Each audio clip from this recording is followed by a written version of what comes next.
Hey I miss you guys so much. Welcome back to Twitreadings, still on the richest man in Babylon.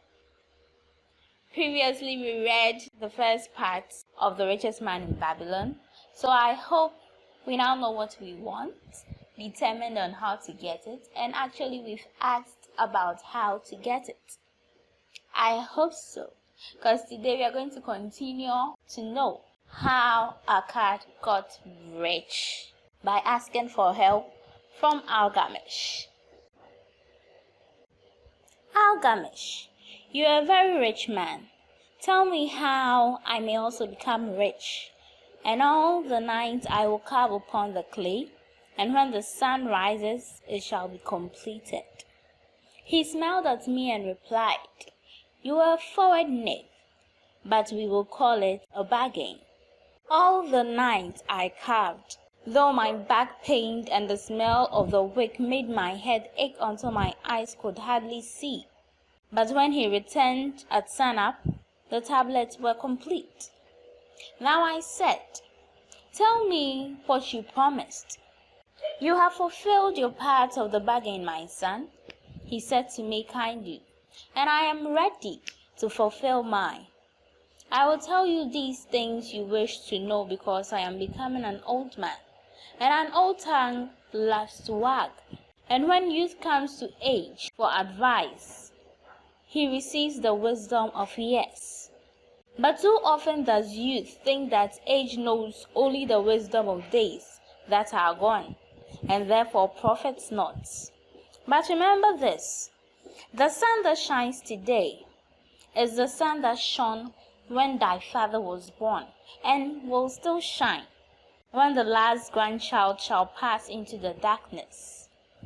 The thoughts of youth, he continued, are bright lights that shine forth like the metals that often make brilliant the sky. But the wisdom of age is like the fixed stars that shine so unchanged that the sailor may depend upon them to steer his course. Mark you well my words, for if you do not, you will fail to grasp the truth that I will tell you, and you will think that your night's work has been in vain. Then he looked at me shrewdly from under his shaky brows, and in a low forceful tone, I found the road to wealth when I decided that a part of all that I earned was mine to keep. And so will you. Then he continued to look at me with a glance that I could feel pierce me, but said no more. Is that all? I asked. That was sufficient to change the heart of a sheep herder into the heart of a money lender, he replied. But all I earn is mine to keep, is it not? I demanded. Far from it, he replied. Do you not pay the garment maker? Do you not pay the sandal maker? Do you not pay for the things you eat? Can you live in Babylon without spending? What have you to show for your earnings of the past month? What for the past years? Fool! You pay to everyone but yourself. Dullard! You labor for others, as well be a slave and work for what your master gives you to eat and wear. If you did keep for yourself 1/10 of all you earn, how much would you have in 10 years? My knowledge of the numbers did not forsake me, I answered, as much as I earn in 1 year. You speak but half the truth, he retorted. Every gold piece you save is a slave to work for you. Every copper it earns is its child that also can earn for you.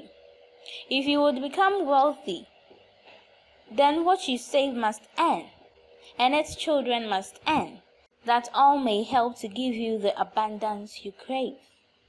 You think I cheat you for all the long night's work, he continued, but I am paying you 1,000 times over if you have the intelligence to grasp the truth I offer you. A part of all you earn is yours to keep. It should be not less than 1/10, No matter how little you earn, it can be as much more as you can afford. Pay yourself first. Do not buy from the clothes maker and the sandal maker more than you can pay out of the rest, and still have enough for food and charity and penance to the gods. Wealth, like a tree, grows from a tiny seed. The first copper you save is the seed from which your tree of wealth shall grow. The sooner you plant the seed, the sooner shall the tree grow. And the more faithful you nourish and water the tree with consistent savings, the sooner you may bask the contentment beneath its shades. So saying, he took his tablets and went away. I thought much about what he had said to me, and it seemed reasonable. I decided that I would try it. Each time I was paid, I took one of each 10 pieces of copper and hid it away. And strange as it may seem, I was no shorter of funds than before. I noticed little difference as I managed to get along without it, but often was I tempted, as my hoard began to grow, to spend it for some of the good things the merchants displayed, brought by camels and ships from the land of the Phoenicians. But I wisely refrained. A 12th month after Algamesh had gone, he again returned to me. Son, have you paid to yourself not less than 1/10 of all you have earned for the past year? I answered proudly, Yes, master, I have. That is good, he answered, beaming upon me. And what have you done with it? I gave it to Uzma, the brickmaker, who told me he was traveling over the far seas, and in time he would buy for me the rare jewels of the Phoenicians. When he returns, we shall sell these at high prices and divide the earnings. Every fool must learn, he growled. But why trust the knowledge of the brickmaker about jewels? Would you go to the bead maker to inquire about the stars? No, you would go to the astrologer if you had the power to think. Your savings are gone. Youth, you have jacked your wealth tree up by the root. But plant another. Try again. The next time, if you would have advice about jewels, go to the jewel merchant. If you would know the truth about sheep, go to the herdsman. Advice is one thing that is freely given away, but watch that you take only what is worth having. He who takes advice about his savings from one who is inexperienced in such matters shall pay with his savings for proving a falsity of their opinion. Saying this, he went away. And it was as he said, for the Phoenicians are scoundrels, and so to Uzma worthless bits of glass that looked like gems. But as Algamesh had bid me, I again saved each 10th copper, for I now had formed the habit, and it was no longer difficult. Again, 12 months later, Algamesh came to the room of the scribes and addressed me. What progress have you made since I last saw you? I have paid myself faithfully, I replied, and my savings I have entrusted to the Aga, the shield maker, to buy bronze, and each 4th month he does pay me the rentals. That is good. And what do you do with the rentals? I do have a great feast with honey, and a fine wine and spiced cake. Also, I have bought me a scarlet tunic, and some day I shall buy me a young ass upon which I will ride. To which Algamesh laughed. You do eat the children of your savings. Then how do you expect to work for you? And how can they have children that will also work for you? First, get thee an army of golden slaves, and then many a rich banquet may you enjoy without regret. So saying, he again went away, nor did I again see him for 2 years. We've come to the end of the second part of the third chapter of The Richest Man in Babylon. I want us to take it in bits so that we can get the lessons clearly. So from the second part, what did we get to know? What did we learn? First of all, we got to know that, man, you have to pay yourself first. Master, you've been working for like a whole month. But when the money comes, you'll be like, there's a budget, so the money you cry is finished. No, we have to pay ourselves first for the hard work we've done. So at least 1/10 of our pay every week, every 2 weeks, or every month would help us. Somebody would say, if I put 1/10 down, how exactly am I supposed to live on the rest? There is not much money in my hand, so how do I live? Practice, my dear, makes man perfect. Everything starts from the mind. You tune your mind to it, and it works for you. So let's start off. Let's keep 1/10 of our earnings to pay ourselves, because we cannot key ourselves for other people. We cannot pay the hairdressers. We cannot pay the dressmakers. We cannot pay the church drivers and not pay ourselves. Then what else? If I save all this money, what am I hoarding the money for? Truth be told, hoarding money doesn't give you the success you would want. You would have to invest. Let the money work for you. There is this other book, The Rich Dad and the Poor Dad. The rich doesn't work for money. Nah, the rich don't. It is their money which rather works for them. So you see, after holding for like a year or two, find some business, find something you are interested in, find something you want to invest in. But before investing, don't behave like Arkad, who invested wrongly with the wrong person. Nah, ask about it. Understand the investment you are doing. Don't ask for information from the wrong person. If you want to buy shares, go to the bank. Ask them about it.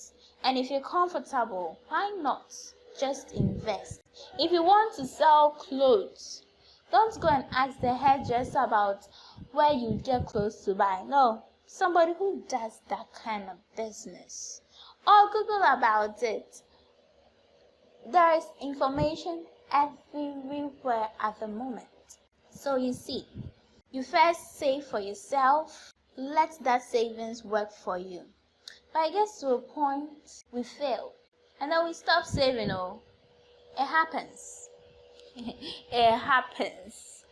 It's either we lose that money, we chop that money, or the investments go wrong. Alchemist told Arkad, try again. Try again. These two words are so important. Try it again, my darling. The first round will not hit, but the second round, it might also not hit, but the third one, my darling, it may hit. So don't give up so easily. If you failed at the first attempt, wake up. Try again. It doesn't matter how long you wake up. Life is about time, as Arkad told us in the first part, and steady. And steady is in two parts. What we learned in school and what we learn in experience. So please, if you fall, if you chop the money, if the investments go wrong, I beg, restart. Life has not ended. You are not dead yet until you are 6 feet below the land. Try again. Wake up and go on. And I bet you in your second attempt, things will go round for your good. So first of all, we save for ourselves we make the money work for us, and then we don't give up if we fail for the first time. Also, we should ask for information from the right people. Don't go asking for information from those who do not have knowledge about exactly what you want. Don't ask a teacher about the broadcasting business.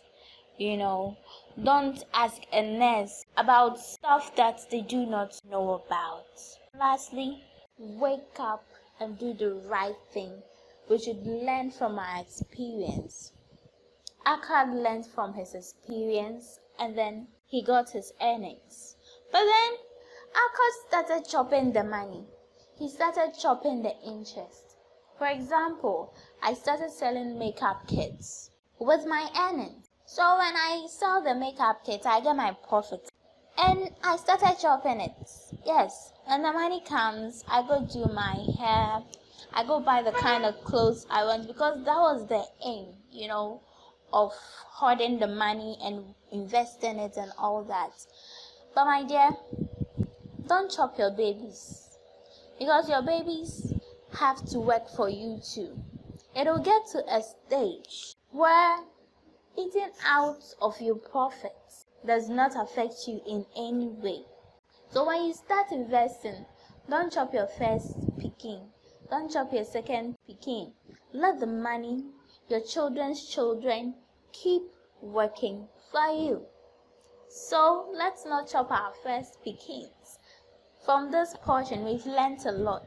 Let's try to apply it in our lives. Even if you get 50 Ghana cedis a month, try to save 5 cedis out of it. You had it for some time, you invest. But before investing, ask about the kind of investment you are interested in before doing that. And when you invest and your interest comes, reinvest. Don't chop on. So thank you so much for staying with me this time around. Twitreading is going to bring the third part of the third chapter of The Richest Man in Babylon to you. I hope you're enjoying it. Leave your comments for us, and then we'll get back to you. So you'd find us on Twitter, Instagram, Facebook, and also on YouTube. Twitreadings, just for you.